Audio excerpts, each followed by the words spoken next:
জনতার শহীদের বিনিময়ে 40 থেকে 50,000 আহত যুদ্ধাহতদের বিনিময়ে আমরা একটি নতুন বাংলাদেশ পেয়েছি। সেই নতুন বাংলাদেশের বিনির্মাণের এবং জুলাই বিপ্লবের অগ্রণী সৈনিক হলেন আমাদের মুরাদনগরের কৃতি সন্তান, আমাদের স্নেহভাজন এবং মুরাদনগরের সর্বস্তরের জনগণের একজন প্রিয়ভাজন ব্যক্তি হলো আসিফ মোহাম্মদ সজীব ভুঁইয়া।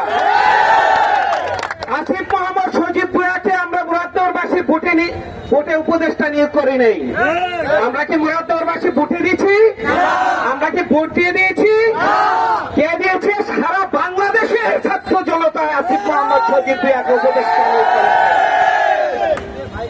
যেহেতু আমাদের মুরাদনগরের সন্তান, তার জন্মভূমি এই মুরাদনগর, সে বরিশালতে বা ঠাকুরগাঁতে ডিঙ্গি নাওতে মুরাদনগর আবির্ভাব হয় নাই।